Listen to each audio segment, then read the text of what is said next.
नमस्कार, मैं हूं शिवा पुरोहित और आप हैं इस वक्त सागर टीवी न्यूज STVN इंडिया के साथ। मध्य प्रदेश में होने वाले विधानसभा चुनाव में बीजेपी ने अपने पत्ते खोलना शुरू कर दिए हैं। हमेशा बाद में अपने कैंडिडेट घोषित करने वाली बीजेपी ने इस बार कांग्रेस से पहले ही अपने कैंडिडेट्स के नाम की सूची जारी करके कांग्रेस की सीटों पर एक बड़ा दांव खेला है। अब तक जारी की गई सूचियों में 79 नाम जारी किए गए हैं। ऐसे में इन सीटों पर बीजेपी ने तो अपनी स्थिति साफ कर दी है, लेकिन अभी कांग्रेस के पत्ते खुलना बाकी हैं। सागर जिले की 8 में से 2 विधानसभा सीटों पर बीजेपी ने अपने प्रत्याशी उतार दिए हैं। तमाम दिग्गजों को पीछे छोड़ते हुए भाजपा ने बंडा विधानसभा से वीरेंद्र सिंह लोधी को टिकट दिया है, जबकि देवरी से कांग्रेस से बीजेपी में आए ब्रज बिहारी पटेरिया को मौका दिया गया है। आज हम बंडा विधानसभा सीट के सियासी समीकरणों का विश्लेषण करेंगे कि आखिर बीजेपी और कांग्रेस के बीच होने वाली टक्कर और तीसरे दल और दिग्गजों की क्या कुछ भूमिका इस चुनाव में होगी। प्रदेश की बंडा विधानसभा सीट पर वर्तमान में कांग्रेस का कब्जा है। यहां के विधायक हैं तरवर सिंह लोधी। साल 2018 में उन्होंने भारतीय जनता पार्टी के हरवंश सिंह राठौर को हराकर जीत हासिल की। इसके पहले बंडा विधानसभा सीट भाजपा के खाते में रही। यह सीट बुंदेलखंड के दिग्गज नेता स्वर्गीय हरनाम सिंह राठौर के दबदबे वाली सीट है, जिस पर वर्तमान में राठौर परिवार, भाजपा नेत्री उमा भारती और प्रहलाद पटेल का प्रभाव भी है। लेकिन लोधी वोटर इस सीट पर पिछली बार निर्णायक साबित हुए थे। बंडा विधानसभा सीट पर लोधी कार्ड जहां पिछली बार कांग्रेस के लिए फायदेमंद रहा, वहीं इस बार बीजेपी ने भी कांग्रेस की कार्ड के लिए लोधी कार्ड खेल दिया है। यहां से बीजेपी ने वीरेंद्र सिंह लोधी को अपना उम्मीदवार बनाया है। कांग्रेस के उम्मीदवार के तौर पर तरवर लोधी का नाम एक तरह से तय माना जा रहा है। वहीं अगर ऐसा हुआ तो बंडा विधानसभा में मुकाबला लोधी वर्सेस लोधी होगा, यानी कांग्रेस के सिटिंग विधायक तरवर सिंह लोधी वर्सेस बीजेपी के वीरेंद्र सिंह लोधी। लेकिन यहां तीसरा दल या उम्मीदवार या दिग्गज नेता बंडा विधानसभा का खेल बिगाड़ सकते हैं। बंडा विधानसभा के हरवंश सिंह राठौर, सुधीर यादव, रणजोर सिंह बुंदेला और गुलाब चंद गोलन इस बार चुनाव में अहम रोल अदा करेंगे। सबसे पहले बात पूर्व विधायक हरवंश सिंह राठौर की करते हैं। बंडा से विधायक, पूर्व मंत्री रहे, बीजेपी के संस्थापक सदस्य और कद्दावर नेता स्वर्गीय हरनाम सिंह राठौर के पुत्र हैं।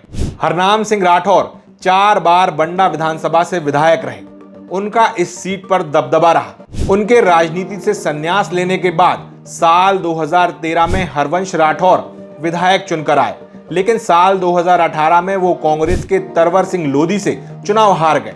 वहीं साल 2023 में हरवंश सिंह राठौर को बीजेपी ने टिकट नहीं दिया, जिसके बाद पूरी तरह से वो खामोश दिखाई दे रहे हैं। हालांकि ये खामोशी बेहद खतरनाक साबित हो सकती है।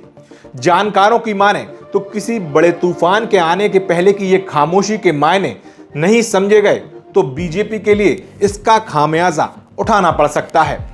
उधर सुधीर यादव की बात करें तो सुधीर यादव को टिकट न मिलने के बाद से ही वो नाराज दिखाई दे रहे हैं। उनके चुनाव लड़ने की अटकलें भी लगाई जा रही हैं, क्योंकि उनका व्यक्तिगत जनसंपर्क अभी जारी है। साथ ही पिछले दिनों एक कार्यक्रम में अपने संबोधन में अपनी नाराजगी वो खुलकर जाहिर कर चुके हैं। सुधीर यादव एक बार बंडा विधानसभा से उमा भारती की जनशक्ति पार्टी से चुनाव लड़ चुके हैं। साल 2008 में उन्हें 26,615 वोट मिले थे और वो तीसरे स्थान पर रहे थे। सुधीर यादव को कुल मत का 19% से भी ज्यादा वोट मिला था, जबकि 28% वोट पाकर कांग्रेस के नारायण प्रजापति जीत गए थे। मतलब साफ है कि बंडा विधानसभा से सुधीर यादव को कम आंकना उल्टा दांव भी पड़ सकता है, क्योंकि पिछले बीते 15 सालों से सुधीर यादव लगातार क्षेत्र में सक्रिय हैं। उधर 2008 और 2013 के चुनाव में बंडा विधानसभा का एक और नेता अपने होने का एहसास करवाता रहा। फिर 2018 का चुनाव नहीं लड़े, लेकिन इस बार उन्होंने फिर से साल 2023 के विधानसभा चुनाव लड़ने के लिए अपनी ताल ठोकी है। ये नेता हैं गुलाब चंद जैन गोलन। साल 2008 में गुलाब चंद जैन गोलन को बीएसपी के टिकट पर 17,581 वोट मिले थे, जो कि कुल वोट का 15.51% था। ये चौथे स्थान पर रहे। ये वही चुनाव है जिसमें सुधीर यादव तीसरे स्थान पर रहे थे, जबकि साल 2013 में बीएसपी के टिकट पर उन्हें 20,101 वोट मिले और वो तीसरे स्थान पर रहे। साल 2018 में हरवंश सिंह राठौर के खिलाफ इकट्ठे हुए तमाम उनके विरोधियों में वो भी रहे। इस बार उन्होंने चुनाव लड़ने का ऐलान किया है। हालांकि साल 2018 के चुनाव में वो चुनाव तो नहीं लड़े, लेकिन राठौर परिवार के खिलाफ खड़े जरूर दिखाई दिए।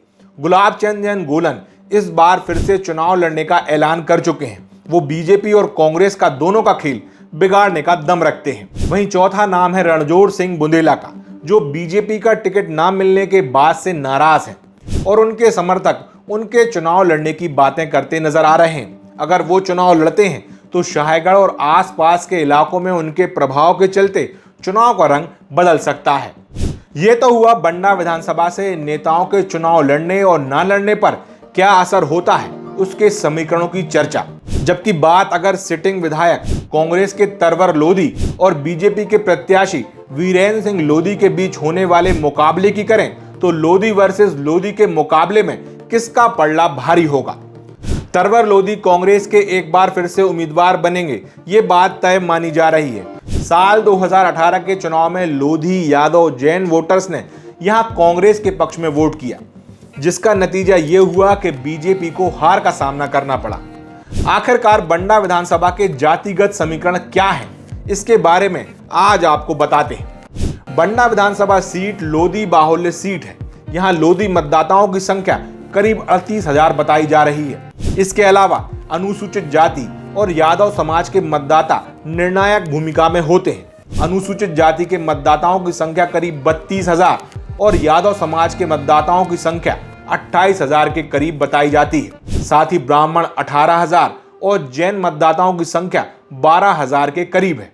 बंडा विधानसभा सीट पर उमा भारती और मोदी सरकार में केंद्रीय मंत्री प्रहलाद पटेल, जो कि लोधी समाज से आते हैं, इनका प्रभाव भी अधिक है। साल 2018 में उमा भारती और खासकर प्रहलाद पटेल लोधी वोटर्स को मनाने में कामयाब नहीं हुए। एक तरह से उन्हें नकार दिया गया था, जबकि वो दमोह लोकसभा सीट से सांसद थे, जिसके लोकसभा क्षेत्र में बंडा विधानसभा आती है। ऐसे में बंडा विधानसभा सीट भी लोधी बाहुल्य क्षेत्र होने के कारण यहां लोधी वोटर्स जल्दी संगठित हो जाते हैं। पिछले विधानसभा चुनाव में लोधी वोटर्स बीजेपी से खासा नाराज दिखाई दिए, जिसके चलते कांग्रेस एमपी में कई ऐसी सीटों पर चुनाव जीती जहां लोधी वोटर्स निर्णायक था। ऐसी ही सीटों में बंडा विधानसभा सीट भी शामिल रही। लेकिन इस बार बीजेपी ने भी कांग्रेस की काट के लिए लोधी काट बंडा विधानसभा से खेल दिया है। बीजेपी ने वीरेंद्र सिंह लोधी के जरिए लोधी वोटर्स को 2 हिस्सों में बांट दिया है, जबकि अब बंडा सीट पर यादव और अनुसूचित जाति के वोटर्स निर्णायक माने जाएंगे। अगर ऐसा होता है और सुधीर यादव चुनाव लड़ते हैं तो यादव वोटर्स उनके साथ जा सकते हैं, जो चुनाव का रुख पूरी तरह से बदल सकता है। इसके अलावा बीएसपी से चुनाव लड़ते आ रहे गुलाब चंद जैन गोलन अनुसूचित जाति और जैन समाज के वोटर्स को अपनी ओर खींच सकते हैं, जिसके बाद ब्राह्मण वोटर की भूमिका यहां निर्णायक हो सकती है। उधर बंडा विधानसभा पर राठौर परिवार का भी दबदबा है।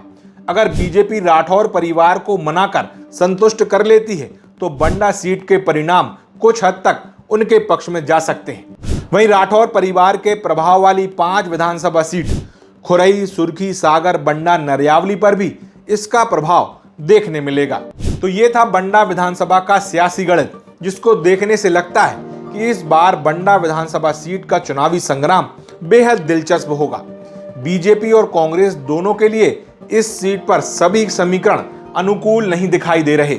दोनों ही दल पूरी ताकत झोंक कर कैसे भी इस सीट को अपने पाले में लाने की कोशिश करेंगे, लेकिन इस बार तीसरा दल बंडा विधानसभा सीट का खेल बिगाड़ सकता है। अगर आप ये वीडियो सागर टीवी न्यूज़ STVN इंडिया के YouTube चैनल पर देख रहे हैं तो उन्हें आज ही सब्सक्राइब करें, साथ ही घंटी जरूर दबा दें ताकि आपको नोटिफिकेशन मिल सके। इसके अलावा अगर आप ये वीडियो फेसबुक पेज या इंस्टाग्राम पर देख रहे हैं तो उसे फॉलो करें। नमस्कार।